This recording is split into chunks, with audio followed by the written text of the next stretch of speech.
ऊंट और सियार।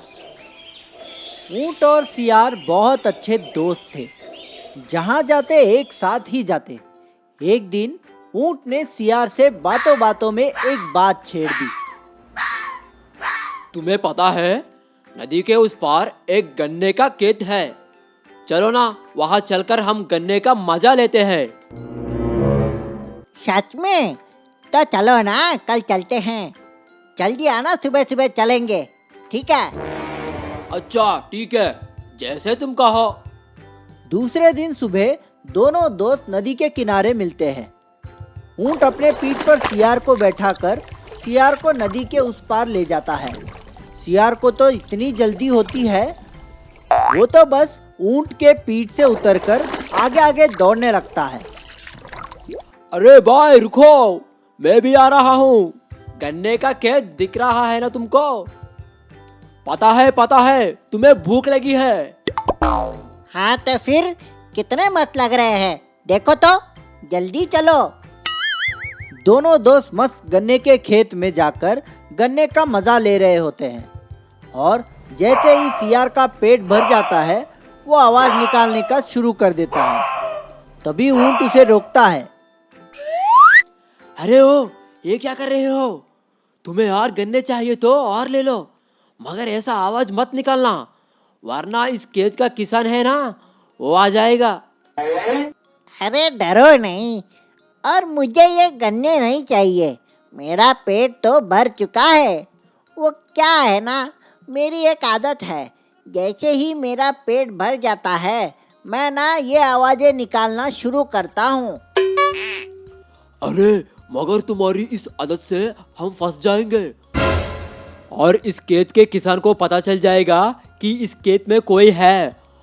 अरे तुम मेरी बात सुन रहे हो कि नहीं? जरा रुको तुम। सियार ऊंट की बात नहीं सुनता और जिसका डर था वही हुआ। उस खेत का किसान वहां आ जाता है और उसके हाथ में एक डंडा भी है। अरे वो देखो, खेत का किसान आ रहा है। मैंने कहा था ना तुम्हें, तुम्हारी आवाज सुनकर किसान जरूर आ जाएगा। जैसे ही सियार को पता चलता है कि किसान खेत में आ चुका है और वो भी डंडे के साथ, वो अपने दोस्त को छोड़कर भाग जाता है और किसान को लगता है कि खेत में सिर्फ ऊंट ही है जो गन्ने चुरा कर खा रहा था। फिर क्या था, किसान ने डंडे से ऊंट की बहुत पिटाई की। बेचारा जैसे तैसे नदी किनारे पहुंचा। देखता है तो क्या, सियार झाड़ियां पार करके पहले से ही नदी किनारे पहुंच गया होता है। दोस्त, ये तुमने अच्छा नहीं किया। मैं अकेला वहां मार खा रहा था और तुम मुझे अकेला छोड़कर भाग गई। हम यहाँ एक साथ आए थे ना। हाँ, हम एक साथ आए थे, तो क्या मैं तुम्हारे साथ मार खाता क्या? कुछ भी। अच्छा ठीक है, आओ तुम्हें नदी पार करने में मदद कर दूं।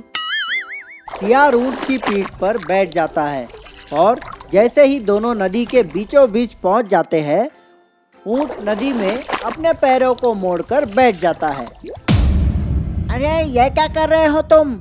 मैं डूब जाऊंगा। मेरा पेट भर चुका है, मैं खाने के बाद ऐसे ही बैठता हूँ। अरे मगर। अगर मगर छोड़ो, तुम मस्त ठंडे पानी का मजा लो। माफ करना दोस्त, मुझे मेरी गलती पता चली। आगे से ऐसे नहीं करूँगा। ठीक है, अगली बार ऐसे करोगे तो अंजान बुरा होगा। दोनों नदी पार करके अपने अपने घर चले जाते हैं। तो इस कहानी से हमें ये सीख मिलती है, एक सच्चा दोस्त वो होता है जो मुसीबत में आपका साथ दे। ऐसी ही मजेदार कहानियाँ सुनने के लिए हमारा चैनल सब्सक्राइब कीजिए और बेल आइकन दबाना मत भूलिए।